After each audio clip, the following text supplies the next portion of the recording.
bonjour et bienvenue dans la quotidienne de School TV, l'émission qui vous raconte l'école au quotidien. Au sommaire, aujourd'hui, comment aider les ados en difficulté? C'est un sujet dont on parle souvent sur School TV. Eh bien, on va l'aborder un peu différemment aujourd'hui à partir d'un super roman. Il est intitulé « Demandez-leur la lune ». On accueille l'autrice Isabelle Pandazopoulos, invitée de notre grand oral.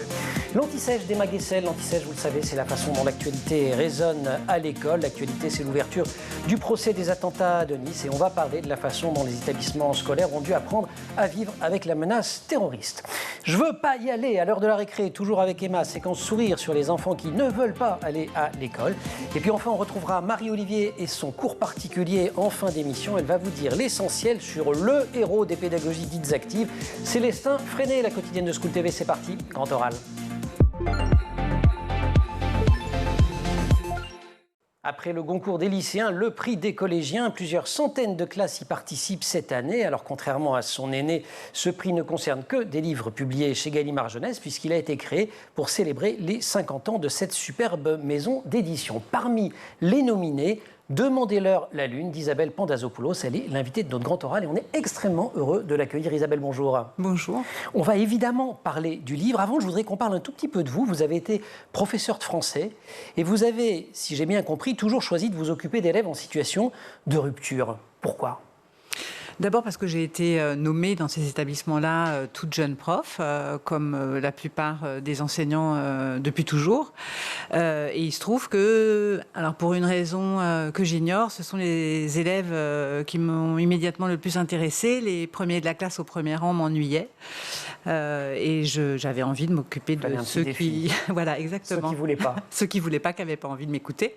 Je me trompe ou votre tout premier poste, vous l'avez comme ce qu'on appelait à l'époque maître auxiliaire ou maîtresse auxiliaire si... J'avais passé l'examen pour être maître Ox parce que je devais absolument travailler, donc j'avais passé mon CAPES, je ne savais pas si je l'avais ou pas. Pour les plus jeunes, hein, c'est les contractuels de l'époque. Voilà. Et on était recrutés à peu près de la même manière que les contractuels aujourd'hui. C'est-à-dire en 3 minutes ? 3 minutes pour vérifier si je savais repérer un passé simple. D'accord. Vous saviez, vous êtes devenue enseignante. Oui. Bon, et vous avez quand même passé le CAPES l'année suivante, le concours, voilà. Et là vous êtes devenue enseignante de plein droit. Absolument. Ok. Oui, donc c'est pas tout à fait nouveau cette façon de compléter les manques à l'éducation nationale. Ces élèves dont vous vous occupiez, vous en êtes occupé dans des établissements ordinaires, mais souvent, même dans ces établissements, on les met parfois dans des classes un peu séparées, voire on les envoie dans des structures séparées que vous avez fréquentées aussi. Voilà. Donc, Est-ce que c'est une bonne chose ? Oui, je crois absolument. Ouais. Je crois absolument. Alors, c'est pas des établissements séparés, hein, c'est des ateliers relais ou des classes relais, où pour des élèves qui sont en cours de décrochage, pour prévenir le décrochage, on crée des structures où ils sont un peu mis à l'écart pendant quelques semaines, voire quelques mois, voire un an, où on leur propose une pédagogie alternative de projet pour les raccrocher à l'école ou pour leur proposer une orientation pour les plus vieux. Pédagogie de projet, on va en reparler en fin d'émission, parce qu'un des papas de la pédagogie de projet, c'est Freinet. En quoi ça aide ces enfants, ces adolescents, et c'est ce que vous racontez aussi dans Demandez-leur la lune, d'ailleurs, plus que des cours traditionnels? Parce que d'abord, je pense qu'ils sont beaucoup moins nombreux et qu'il y a une attention qui est portée à la singularité de chacun, à la nature de ses difficultés. Il y a un travail avec en partenariat de façon approfondie avec la PJJ, la protection judiciaire de la jeunesse, avec l'aide sociale à l'enfance, avec la famille. Du coup, il y a beaucoup d'entretiens avec tous ces enfants-là. Ce qu'on appelle les alliances éducatives, d'ailleurs. Enfin, absolument. Et du coup, il y a aussi une formation de ces enseignants, de ce que c'est que la difficulté scolaire. Moi, j'ai eu la chance de passer un DU psychopathologie. Universitaire, pardon, je fais la traduction des sigles. Psychopathologie de l'adolescent difficile, dirigé par Philippe Jamet. Et là, j'ai tout appris. Voilà. Ouais. Je pense qu'il faut quand même répéter qu'on ne s'occupe pas impunément, comme ça, spontanément, des élèves en difficulté, qu'il faut une formation, et une formation longue. Voilà. Grand monsieur Philippe Jamet, mais cette formation-là, vous avez été la chercher en plus, on ne vous l'a pas donnée. Non. Je ne reparle pas de l'année où vous êtes maître auxiliaire, mais même après, on pourrait quand même imaginer qu'un futur enseignant ou une future enseignante va être amené à croiser des élèves difficiles. Ça existe. Oui, alors ceux-là, sont particulièrement difficiles. Oui, c'est ça, on rentre à un niveau...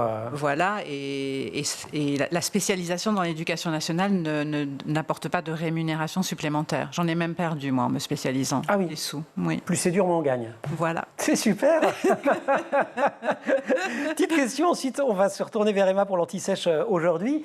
Il y a quand même un côté scisif quand on s'occupe de ses élèves, à la fois pendant l'année, parce qu'il y a des effets de... on progresse, ça recule, on progresse, ça recule. Et puis chaque année, il faut remettre... on repart de zéro avec de nouveaux élèves. Il y a bien des moments de doute. Qu'est-ce qui aura été votre secret? Qu'est-ce qui fait que vous avez tenu dans ces moments-là? D'abord, c'est l'idée qu'il y avait auparavant les réseaux d'aide des enfants en difficulté, les RAZ, qui ont été aussi beaucoup abîmés par Blanquer. Mais c'est cette idée que le parcours d'un être humain, d'un enfant à l'âge adulte, on est tous en train de se faire des relais et que majoritairement les jeunes s'en sortent. Il faut quand même le savoir, même les plus en difficulté, même les plus violents, majoritairement, entre 20 et 30 ans, ils se stabilisent et ils trouvent un emploi et ils fondent des familles, etc. Donc c'est quand même cette idée-là. Et donc c'est comme ça qu'on tient la solidarité professionnelle. Oui, et puis le pari de l'idée de la chaîne. Et le pari de l'éducabilité. Ouais. On va en reparler parce qu'il est au cœur de Demander l'heure la lune. Ce roman qui a été sélectionné par Gallimard Jeunesse pour le prix des collégiens. On se retrouve dans quelques instants. Pour le moment, nous avons rendez-vous avec Emma. C'est l'anti-sèche. L'anti-sèche ou la façon dont l'actualité résonne à l'école. Emma, bonjour. Bonjour. Et l'actualité aujourd'hui, c'est le début des procès, du procès des attentats de Nice. Attentats, faut-il le rappeler, qui ont eu lieu le 14 juillet 2016. Grand choc, pas seulement en France, mais notamment en France. Et l'école, dans ces moments-là, elle tente d'accompagner les élèves de la meilleure manière possible. Et oui, il y a pas mal de dispositifs mis en place par l'Éducation nationale et c'est bien normal. Quand il se passe quelque chose aussi grave, l'école est inévitablement touchée. On en a parlé la veille avec ses parents, on a regardé les infos, on en parle forcément le lendemain dans la cour, en classe avec ses copains et ses copines. Et les profs le racontent, ils prennent du temps de cours pour répondre aux questions, pour parler de ce qui s'est passé. Peut-être que ce sera le cas aujourd'hui pour parler de ce procès.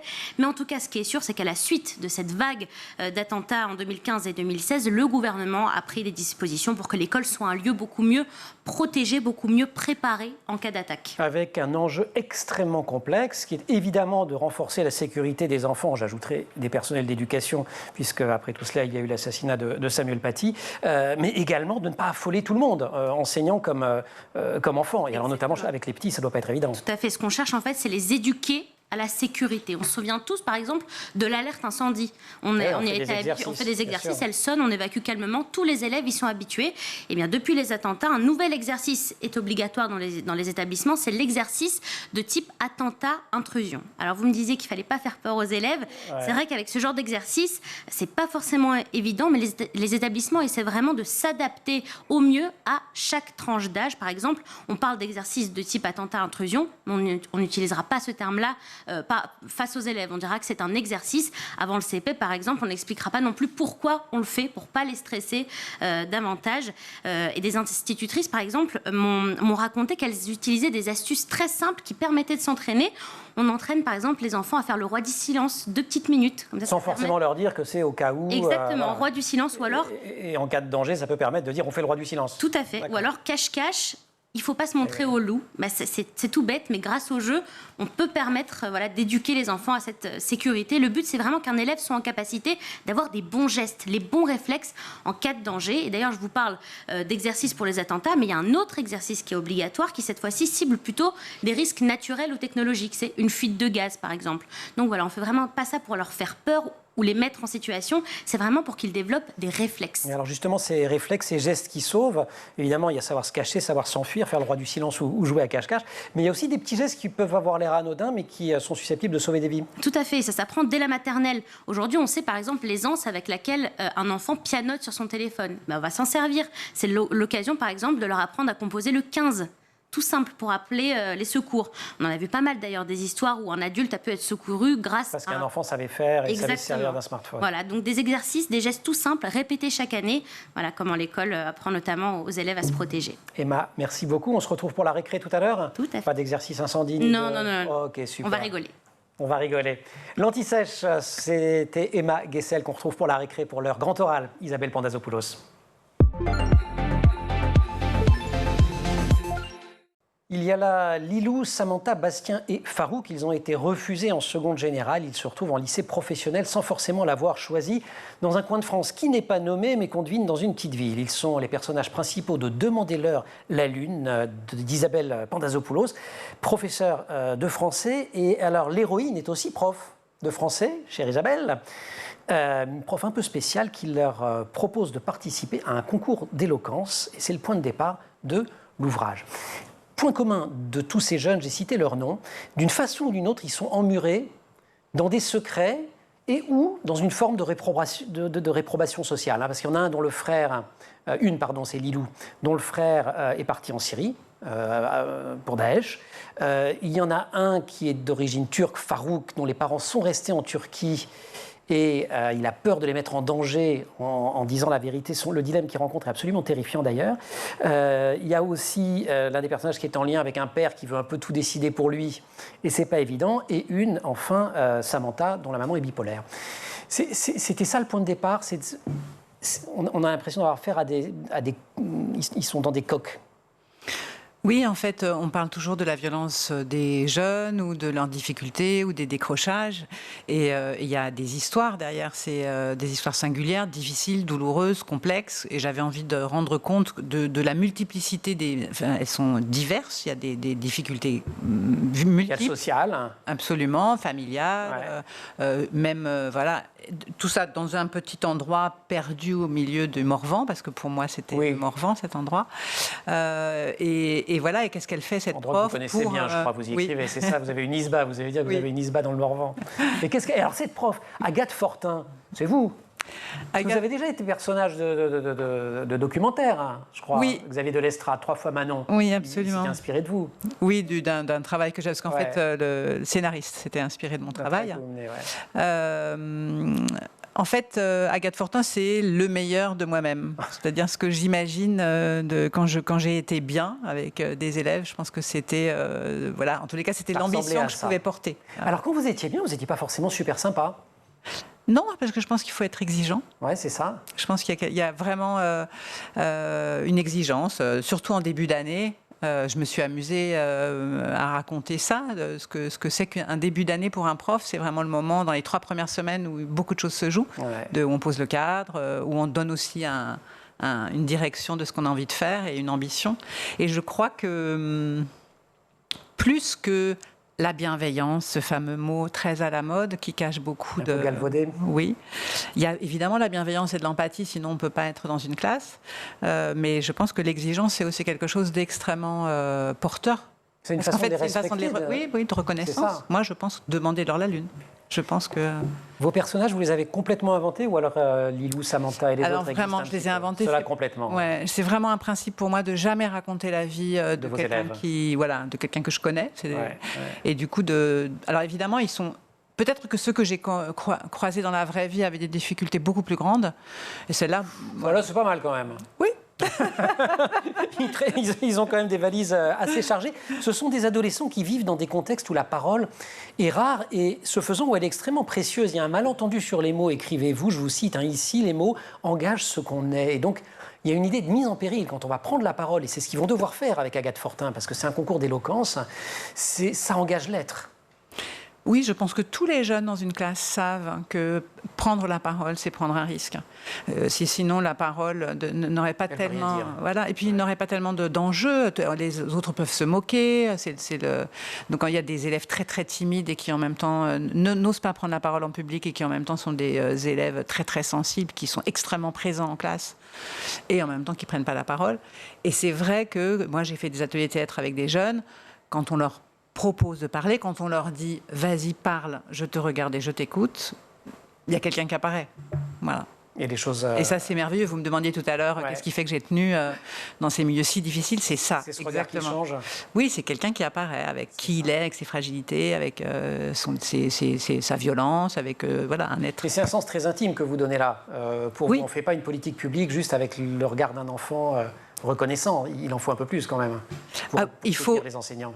Il faut du collectif. C'est ça, ça c'est sûr. Il faut du collectif. Et pas seulement du collectif, voilà, il faut du collectif. Pour qu'ils aient envie d'aller à l'école. Voilà. Eh bien, il y en a, ils n'ont pas envie d'aller à l'école. Quelle transition remarquable, non? Allez, c'est la récré, Emma. Elle a été longuement préparée.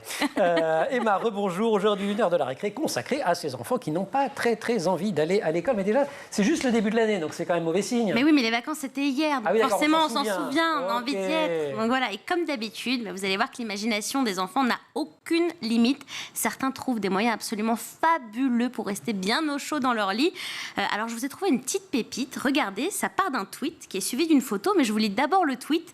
Ce matin, ma fille ne voulait pas aller à l'école. Elle a donc habillé une peluche avec ses habits, puis s'est cachée sous sa couette en espérant qu'on emmène le leur à sa place. L'illusion est parfaite, on n'en peut plus. Et je vous laisse découvrir la photo que j'ai trouvée absolument exceptionnelle. Ah bah oui, c'est parfait. C'est-à-dire que le leur est parfait, voilà. C'est parfait. Non, mais non, là, cette petite robe, ça lui va à merveille, cette petite peluche. Donc voilà, j'ai trouvé ça vraiment pas mal. Cependant, ça me permet de faire quand même une petite transition, parce que c'est mignon, mais ça peut quand même être tout de suite moins mignon. Pas aller à l'école, en fait. Voilà, c'est qu'il faut être quand même vigilant. Soyez à son écoute quand même, parce que peut-être qu'il y a quelque chose qui vous dit pas, qu'il n'arrive pas à dire, peut-être qu'il est anxieux, ça peut arriver, surtout au moment de la rentrée. On peut avoir un peu de mal à se remettre dans le bain. Le tout, c'est vraiment d'être attentif à la fréquence des signes d'anxiété. Soyez vraiment à l'écoute, car cette angoisse peut aussi se transformer en phobie scolaire. Alors là, c'est vraiment moins rigolo, parce que c'est un phénomène qui se répand de plus en plus. Voilà. Je ne sais pas si c'est en tout cas on en parle, ça c'est sûr. Comment on la décèle, cette phobie scolaire? Par exemple, c'est arriver en retard systématiquement. Tous les matins, on arrive en retard. C'est être absent, c'est aller souvent à l'infirmerie, souffrir de maux de ventre, maux de tête. Et alors, ça peut être accentué, par exemple, le dimanche soir ou à la reprise après les vacances scolaires. Donc, vraiment vigilance, surtout pour les tout-petits, parce qu'ils ont un peu de mal à exprimer leurs émotions. Et alors, les solutions. Surtout, faites-vous aider, parce que pour un parent, c'est pas forcément facile de faire face à la phobie scolaire de son enfant. On est un peu désemparé, on se sent impuissant et puis surtout, on se sent coupable. Donc, il faut pas laisser ça. Aller voir un psy ou un pédopsychiatre, ça va permettre de comprendre ce qui va pas chez votre enfant et dépasser la phobie scolaire. Et sur la gestion des émotions, vous regardez School TV, puisqu'on va recevoir la semaine prochaine dans la quotidienne Catherine Guéguin, qui est pédopsychiatre et qui a fait un formidable livre justement sur les émotions des enfants et la façon de les gérer. Merci beaucoup, Emma. Isabelle. On peut aussi aller voir un psychopédagogue et lire les livres de Serge Boimard. Qui est un formidable... père pédagogique. C'est vrai. Oui. Il a fait un livre, Serge Boimard, L'enfant et la peur d'apprendre. L'importance des contes.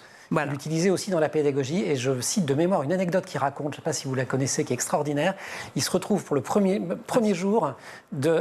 si vous vous en souvenez mieux que moi, allez-y. Mais il se retrouve avec une classe super difficile. Oui, voilà. Quand il a démarré, on l'a mis dans une classe extrêmement difficile. Et donc, il a commencé à travailler et tous les élèves sont sortis, se sont levés et sont sortis.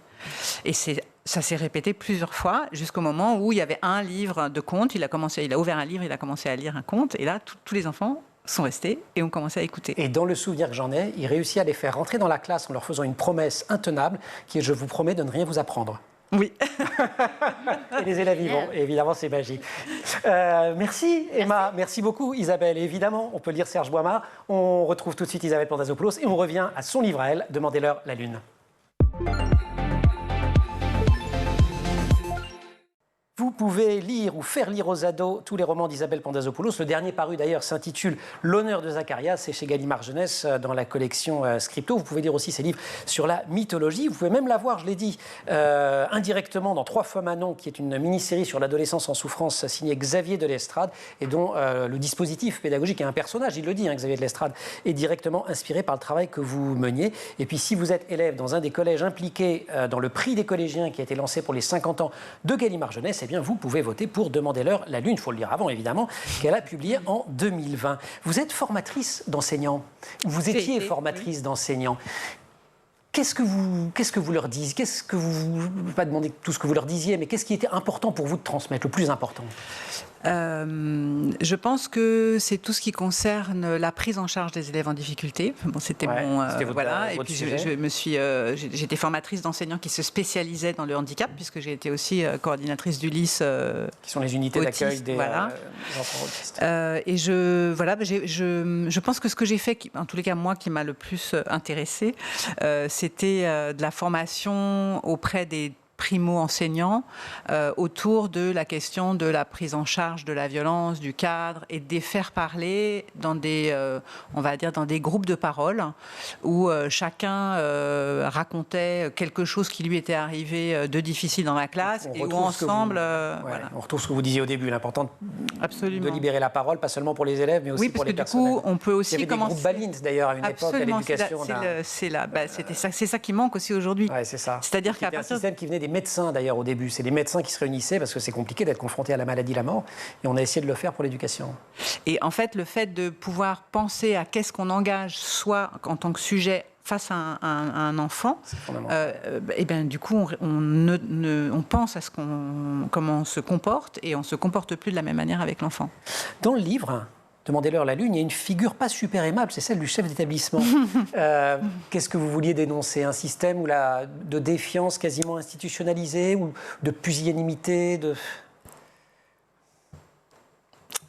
Je pense que... Voilà. À quel point je me brouille. OK. Jusqu'où je vais. Voilà. On y va. Eh bien, je pense que j'ai rencontré très peu de bons chefs d'établissement. J'ai fait beaucoup d'établissements. Et c'est vraiment ce qui fait un établissement scolaire, c'est son chef ou sa chef. Bien sûr. Voilà, donc lui, Monsieur Toumalin, c'était un peu la quintessence de tous les crétins que j'ai pu rencontrer. C'est ça.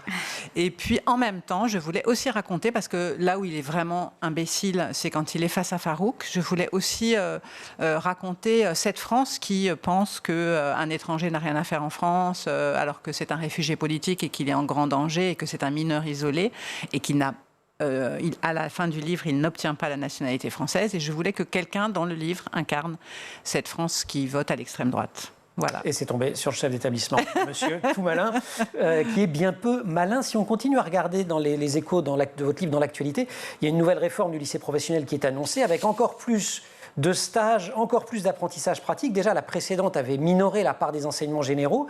C'est vraiment une bonne idée de votre point de vue, ou c'est une catastrophe? Oui, mais c'est plus que... Pour moi, c'est un renoncement à ce qu'est un être humain, c'est-à-dire, voilà, par exemple, les profs de français ne donnent des cours maintenant à côté du prof de technique. Donc, par exemple, il peut devenir mécanique, et donc il est là pour leur apporter le vocabulaire de la mécanique.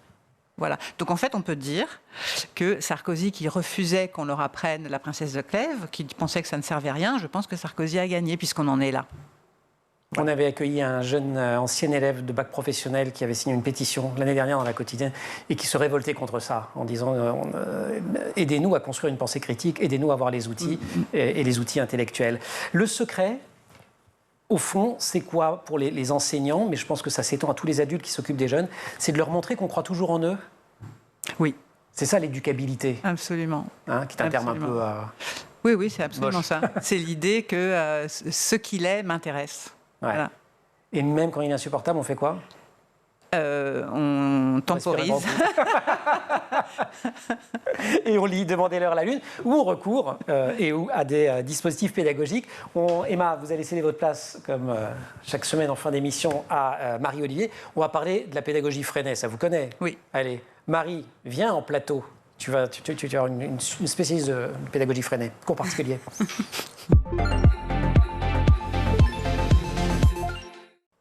Marie, bonjour. Bonjour Emmanuel. Les vacances furent bonnes? Très très bien. Du Rwanda, je crois. On va en parler la prochaine fois. Exactement. Mais pour l'heure, on reprend ce bon et beau rendez-vous cours particulier sur la pédagogie, avec un grand classique des pédagogies dites alternatives, qui est la pédagogie Freinet, fondée par les époux Élise et Célestin Freinet au début du XXe siècle. Tout à fait. La pédagogie Freinet, ou plutôt le mouvement Freinet de l'école moderne, est une approche originale de l'éducation qui continue d'inspirer aujourd'hui. On voit à l'écran la couverture d'une récente BD qui est sortie à leur sujet. Alors vous avez raison de me reprendre, mais donc mouvement, si on explique pourquoi c'est important. En fait, au-delà d'une pédagogie, le mouvement implique un réseau collaboratif d'enseignants et de personnes intéressées par le sujet. Et les techniques préconisées par Freinet sont, parce qu'elles sont justement des techniques, amenées à évoluer. C'est pourquoi il ne préfère pas parler de pédagogie. Ouais. Alors ces techniques, quelques exemples. Déjà, il faut savoir que Célestin Freinet a été inspiré en étudiant les tâtonnements de sa fille Madeleine dans l'apprentissage du dessin, de la lecture et de l'écriture dans les années 30. Il faut aussi savoir que Célestin Freinet a été soldat dans la Première Guerre mondiale et qu'en fait, il a été grièvement blessé au poumon. Et donc, il avait un problème d'élocution, il avait le souffle très court. Et donc, on peut comprendre ensuite, il ne pouvait pas faire un cours il ne pouvait pas faire de cours magistral. Il fallait trouver d'autres techniques. Exactement. Et à partir des observations donc, de sa fille, Célestin et sa femme Élise, qui était aussi institutrice et artistes, ont formé un projet éducatif. La condition essentielle, les enfants peuvent utiliser tous les moyens d'expression, ils ne suivent pas un modèle imposé et interagissent régulièrement avec les autres. Donc le socle, expérimentation, collaboration. Oui, c'est ça. Le mouvement Freinet est un mouvement coopératif, vraiment, qui vise à former des individus responsables, libres et solidaires, élèves comme enseignants. Les techniques d'éducation qu'il rassemble sont donc basées sur de grands principes, dont, ce que vous disiez, la collaboration et l'expérimentation. Et il se décline en un certain nombre de dispositifs. Le premier, c'est l'organisation dite coopérative. C'est concrètement ? C'est ça. Concrètement, le travail des groupes est fortement encouragé, mais ça n'empêche pas le travail individuel. Les enfants se mettent en groupe pour travailler sur des sujets, et dans chaque groupe, les plus forts aident les plus faibles. Donc ça, c'est des choses qui sont rentrées dans les écoles primaires, notamment, voire au collège, ça se voit. Non, vous avez l'air dubitative. Ça dépend. Ça dépend, mais ça existe en tout cas, c'est pas interdit. Deuxième principe, l'expérimentation. L'expérimentation, oui. L'enfant fait ses propres hypothèses, il procède par essai en concevant ses expériences et en apprenant de ses erreurs. S'il commet des erreurs, il en apprend et devient formateur des autres. La mémorisation des concepts s'appuie donc sur les expériences et non sur du par cœur. Troisième principe, ce qu'on appelle la méthode naturelle, ça me fait penser à Montessori, ça aussi. Oui, tout à fait. C'est vraiment basé sur la curiosité et l'élan de l'enfant vers le monde. Et donc les enfants choisissent par exemple leur groupe de travail en fonction de leurs intérêts propres. Donc ils vont vraiment travailler sur des sujets qui les intéressent et c'est pour ça qu'ils sont d'autant plus motivés par les sujets traités. Mais vous l'avez dit, un point très important, l'expression, la libre expression, là où on rejoint un petit peu d'ailleurs Demandez-leur la lune et l'éloquence. C'est ça, la communication est clé, l'expression des émotions est importante. Par exemple, les enfants vont préparer un texte libre à la maison, ils vont le lire en début de chaque classe, devant tout le monde, sans que personne n'intervienne. Et ensuite, par exemple, on va voter pour le texte qu'on a le mieux aimé et travailler sur des points de grammaire là-dessus. Donc vraiment sur ce que les enfants écrivent eux-mêmes. Alors évidemment, ça change complètement la posture de l'enseignant par rapport au cours traditionnel c'est ça, ouais, tout à fait. Magistral. Exactement. Célestin Freinet disait, c'est l'enfant lui-même, je cite, qui doit s'éduquer et s'élever avec le concours des adultes. Nous déplaçons l'acte éducatif. Le centre de l'école n'est plus le maître, mais l'enfant. Donc en fait, Freinet voulait vraiment bousculer l'estrade. Il voulait mettre l'enseignant à hauteur des enfants et vraiment pour les accompagner dans leurs apprentissages en les mettant en valeur et en leur donnant aussi les moyens de construire leur savoir. Il arrive même au maître de déléguer certaines responsabilités à des enfants, mais tout en suivant le programme. Je me suis tiré un regard un peu dubitatif d'Isabelle Pandazopoulos en essayant de dire que ça existe un petit peu à l'éducation nationale, mais on retrouve quand même aujourd'hui, c'est pas incompatible toutes ces techniques avec ce qui se fait à l'école. Non, pas du tout. D'ailleurs, ces méthodes pédagogiques sont reconnues par l'éducation nationale. Et il y a des écoles 100% Freinet qui existent, mais il y en a aussi d'autres. Il y a des enseignants du système classique qui les utilisent en classe. D'ailleurs, sur le site Canopé de ressources de l'éducation nationale, on trouve des kits pour les mettre en place. Oui, moi je voulais rebondir parce qu'il y a aussi, à la suite de Freinet, il y a eu Fernand Houry, la pédagogie institutionnelle. Et donc il y a quelques écoles à Paris, j'en connais deux, qui pratiquent la pédagogie institutionnelle dans des endroits très très en difficulté. Et c'est extraordinaire, ça métamorphose les enseignants, les enfants, enfin c'est des histoires de ceinture, sur tout ce qui est fondamental dans la pédagogie. Il faut en 20 secondes que vous disiez ce que c'est, parce qu'on voit quelqu'un en train de frapper un enfant avec une ceinture. C'est ceinture de judo. Ceinture de judo, c'est voilà. Les niveaux, en fait. Exactement. De la ceinture blanche à la ceinture noire. Voilà. Et il y a surtout c'est le conseil des enfants chaque semaine où tout le monde parle de ce qui s'est passé dans la semaine, dans la classe. On va peut-être pas détailler tous les bénéfices donc, de ces méthodes, mais pour rebondir sur ce que disait Isabelle à l'instant, il y a des études qui montrent que ça fonctionne, notamment sur l'autonomie. L'autonomie, le développement de la curiosité, la démarche scientifique par l'expérimentation, la confiance en eux en développant leur propre savoir, la collaboration avec les autres, et évidemment aussi oser dire ce qu'ils ressentent et s'exprimer. Que l'on retrouve. Merci beaucoup Marie, merci beaucoup Isabelle Pandazopoulos. On peut lire tous vos livres. L'honneur de Zacharia, c'est le dernier, c'est chez Gallimard Jeunesse Collection Scripto. Demandez-leur la lune, c'était il y a 2 ans, c'est celui qui est en lice pour le prix des collégiens de Gallimard Jeunesse. Merci aussi à toute l'équipe de La Quotidienne, au maquillage Laure Audemont et puis en régie Marine Plantec, assistée aujourd'hui par Roxane Sarfati, au son Mathieu Sullivan, à la réalisation Elisa Bernardo. Vous restez évidemment sur School TV et nous vous retrouvez en permanence sur Internet et sur les réseaux sociaux.